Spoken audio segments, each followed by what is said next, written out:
Magandang araw sa inyong lahat mga bro. So ngayon araw ay meron tayo ditong gagawin na isang KTM Duke 390 mga bro. Ang problema kasi nito ay puro tagas yung kanyang magneto side. Yan, kung makikita nyo mga bro, may tagas. Tapos dito napansin ko yung oil pressure switch, may tagas rin. Pero ito, wala pa tayong pyesa niyan mga bro, bari nag-order pa lang tayo. Tapos ito ay dumating na yung parts natin na side gasket dito sa may magneto side. So, tuturuan ko kayo mga bro kung paano magpalit ng magneto side. Basic lang po yan. Kung alam nyo na yung ganitong klaseng trabaho mga bro, nakapag DIY na kayo, pwede mga bro huwag nyo na panoorin yung ating video kasi magsasayang lang kayo ng oras. Pero doon sa mga Duke 200, yan, mga NS 200, KTM 390 na gustong mag DIY kung paano magpalit ng magneto ay gasket, para sa inyo po yung video ito. So yan mga bro, bago natin umpisahan, yung mga bago pa lang dito sa ating channel, huwag niyo pong kalimutan mag-subscribe para po lagi kayong updated kung meron po tayong mga panibagong videos na mga i-upload.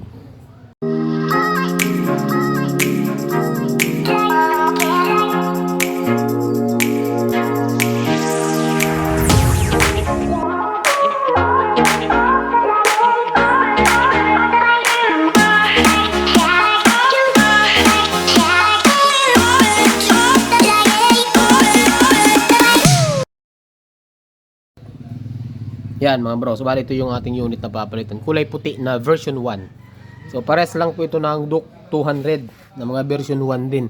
Kita nyo mga bro, puro tagas oh. Ayun, langis oh. So ang pinanggagalingan niya pa isa dito. Pero abangan nyo mga bro kasi ito ay ito-troubleshoot din natin kung gumagana pa. Bagaman walang nalabas na oil, low pressure. Kasi pagka may sira yung pressure switch natin, bali mga bro, sinusukat na kasi yung pressure na umaangat na langis. So kapag kasira yan, mag-i-indicate yan dito sa panel natin na low pressure siya. Low pressure siya. So parang normal switch lang naman yan mga bro. Meron yung normally close, meron yung normally open. Pero hindi yan yung gagawin natin. Ito, puro tagas oh. So pagka magpapalit kayo mga bro ng side gasket, sa clutch man yan or sa magneto, tatanggalin nyo lang lahat na nakaharang. Normally, walang ganito yung 390 ano. So ito ay accessories na dito. So tatanggalin muna natin to. 3 bolt lang naman yan. Tapos yung sa ilalim mga bro, tatanggalin din natin to. Ayan. Para walang nakaharang dito. Tapos para makita natin kung saan talaga yung mga tagas niya. Okay? So tanggalin lang muna natin lahat ng nakakabit sa kanya.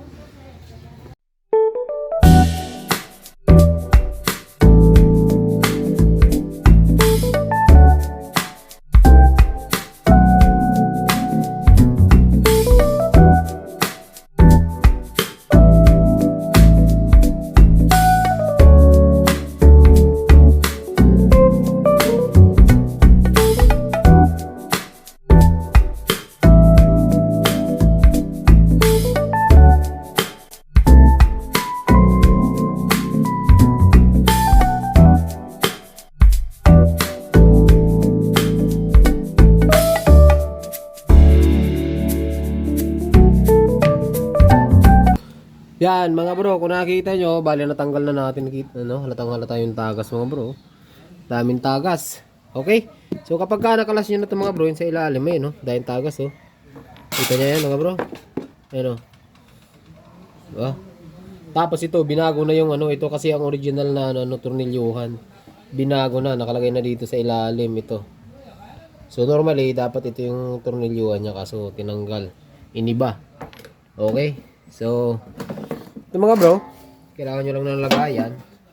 Lagay natin dito. Ayan, sa ilalim. Pagkatapos mga bro, gamit po tayo ng 8mm. So kahit yung T-wrench, yung L, kagaya nito, pwede po kayo gumamit. Pero kung meron kayong impact, mas maganda po ano. Okay, so tanggalin muna natin to. Tanggalin na natin lahat para maaluwang kayo. Ayan. Okay, so ayan, kalas na po. Pataas niyan mga bro, tanggalin na natin tong lahat ng 8mm dito sa gilid. Okay, kalasin natin. Maluluwag nga eh. Ayan. Luluwag. Okay. Yun o. Tapos, yun. naluluwag. Naluluwag, kaya pala kaya pala nagtatagas. Yun, okay. So, kalas na. So, pagkatapos niyan mga bro, okay? Pagkatapos niyan mga bro, ito pala, mayroon pang isa.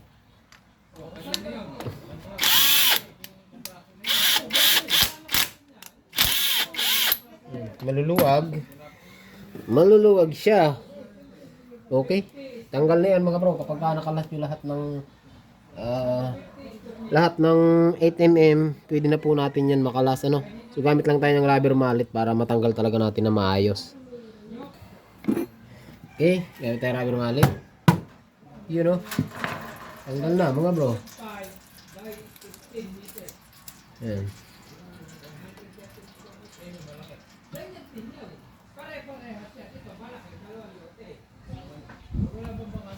Okay.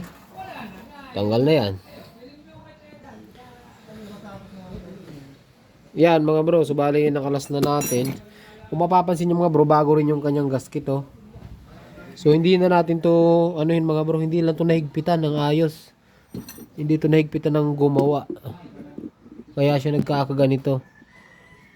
Ayun mga dumi. So ito mga bro, nakalas na. Ganito pang itsura ang loob ng Duke 390. Okay?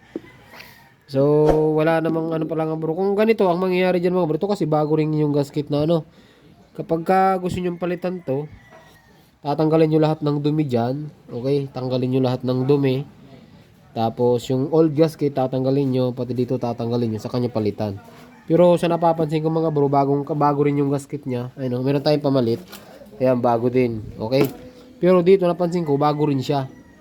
So, nangyari lang dito mga bro, hindi ito nahigpitan ng ayos, Hindi ito nahigpitan ng ayos, kaya nagtatagas.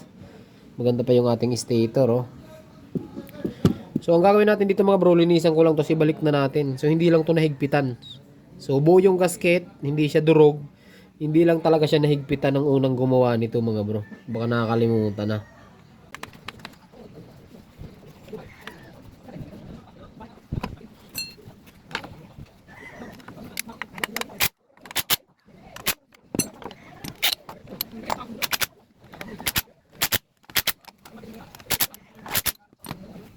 Yan mga bro, so malinis na siya.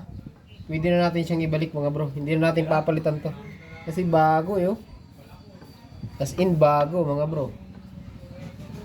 Bago siya. So balik na natin to. Hindi lang to nahigpitan ng ayos.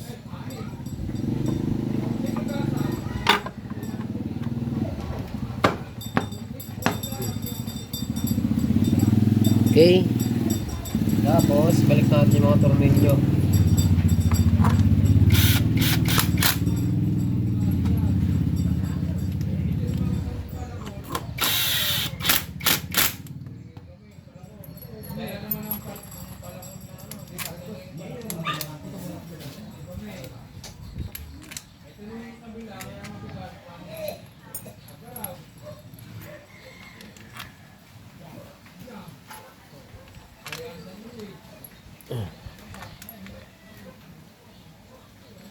Yun diba, kumplituhin natin. Okay. Ba? Sobra na Ayan. Ayan. Okay.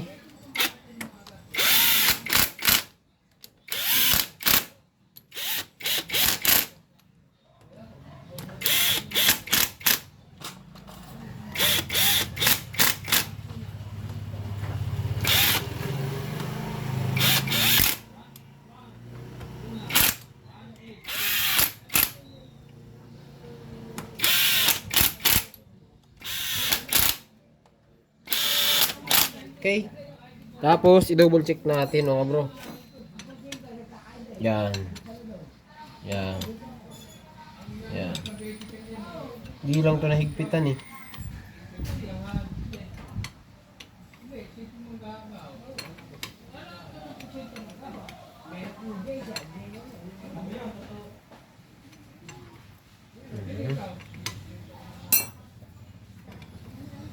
Double check. Double check. Double check. Double check.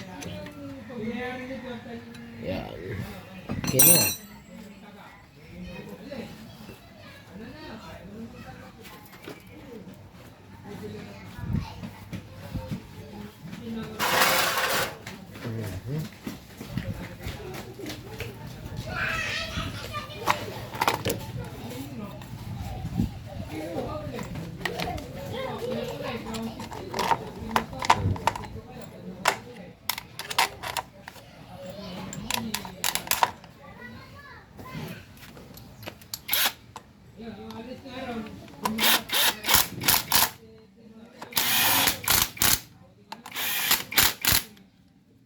Yan mga bro, okay na yan. So hindi na natin nagagalaw yung ano, kasi buo naman siya mga bro, no. So basic lang mga bro, di ko na ipapakita sa inyo kung paano ibalot yung kasi lilinisan natin. So ganun lang yung pagpapalit ng gasket, ano. Pero hindi natin siya napalitan kasi nga buo naman siya. Hindi lang nahigpitan to ng unang gumawa, hindi ko lang pati na-check. So yun lang mga bro, abangan nyo na lang yung mga susunod na gagawin natin dito kasi marami-rami tayong gagawin dito. So hanggang dito lang yung video natin. Magandang araw sa inyong lahat. Ride safe po palagi.